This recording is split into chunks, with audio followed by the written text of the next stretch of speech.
Isotopes produces the largest amount of energy compared to all other conceivable reactions between light atomic nuclei. The deuterium-tritium reaction takes place according to the following principle. The two atomic nuclei fuse to form a helium nucleus, and additionally, they set free a neutron. This causes a large amount of energy to be. The Sun and Earth both emit electromagnetic radiation. This movie will help you describe the differences between the types of radiation emitted by the Sun and the Earth. Electromagnetic radiation is energy that travels in the form of electromagnetic waves. Different types of electromagnetic waves carry different amounts of energy. The shorter the wavelength, the more energy carried by the wave. The wavelength of emitted radiation is determined by the temperature of the object it comes from. The higher the temperature, the shorter the wavelength of emitted radiation. The Sun, with its high surface temperature, emits a great deal of high-energy, short wavelength radiation. Energy emitted by the Sun is also referred to as solar or shortwave radiation. Most of solar radiation is the visible light we see with our eyes, but it also includes wavelengths that we cannot see, like the ultraviolet light that causes sunburn. The Earth, however, being much cooler than the Sun, emits lower energy, longer wavelength radiation. Energy emitted by the Earth is also referred to as terrestrial, which means land-based, or long-wave radiation. Although we cannot see long-wave radiation with our eyes, we detect it as heat. In summary, the types of radiation emitted by the Sun and the Earth are determined by their temperatures. The Sun, which is very hot, emits high-energy, short-wave radiation, while the Earth, which is much cooler, emits lower-energy, long-wave radiation.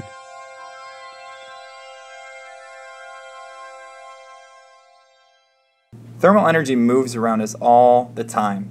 You might walk outside, you might feel the rays of the sun hitting you. That's one way that energy moves around. You might put your hand on something that's a little bit too hot and get burned by it. That's another way thermal energy moves around. Or you might jump into a lake and notice that some parts of the lake, like below the surface of the water, are nice and cool, and the surface is kind of warm. And so, why does that happen? How does thermal energy move around? Well, that's what this video is all about. How does thermal energy move? First off, thermal energy only moves one direction, and that is from hot to cold. It's very important that you note that thermal energy only goes from hot to cold. And that comes down to where heat comes from. I mean, heat, when we're talking about temperature and thermal energy, the reason things have thermal energy is because the particles are moving really quickly. So imagine a bunch of vibrating particles that have lots of energy. They're bouncing all over the place. And then imagine some cold particles that aren't really moving very much at all. They're just kind of vibrating slowly in place. If you put those hot particles, the ones that are bouncing all over the place, next to the ones that are kind of slow and cold and not moving very much, are the cold ones ever going to give energy to the hot ones? No, that just wouldn't make sense. The high energy particles are the ones that are going to transfer energy to the cold ones. And that's what always happens. It's just the natural flow of energy is always from hot to cold, or from high energy to more low energy. And so when you look at these pictures here, this glass of ice water, you might think that the ice is actually cooling down the water. Well, it is, all right, it's cooling it down. But what's really happening scientifically is that the energy from the water is going into the ice cubes, and that's what causes them to melt. It's not the ice cubes transferring their coldness to anything. It's really the ice cubes are sort of sucking the thermal energy out of the water. That's why it gets colder. And the same thing happens outside. Found this cute picture of a baby all bundled up. We bundle up in the winter so that we can keep our thermal energy, so that it doesn't get sucked out by the cold. See, the high energy particles in our body are bouncing all over the place. Remember that white light from the sun is made up of all the wavelengths of colors in the visible spectrum. When we point the probe at the sun, the spectrophotometer shows full intensity of all wavelengths in the visible spectrum. You may also expect a white light bulb to emit all the colors in the visible spectrum. However, when we use the spectrophotometer, it shows that some wavelengths are not emitted as much as others. Here is that red ornament under sunlight.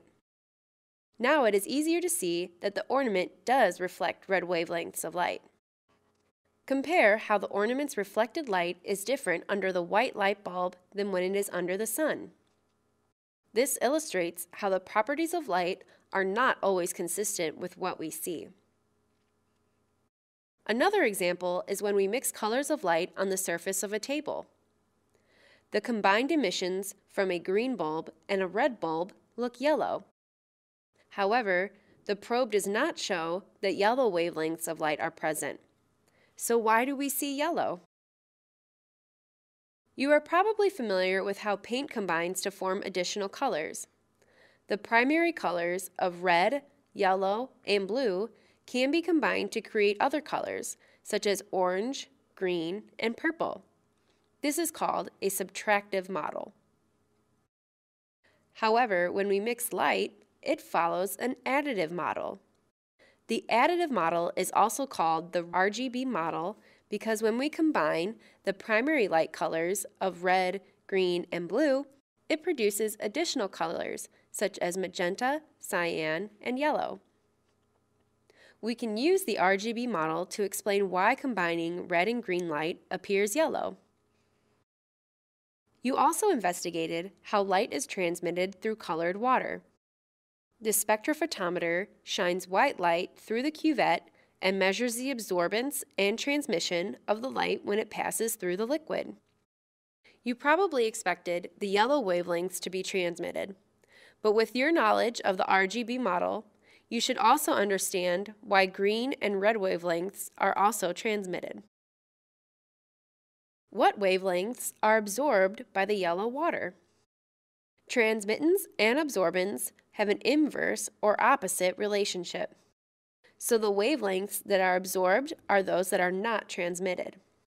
In this case, blue and violet are absorbed. Thermal conductors and insulators are used to control the flow of thermal energy.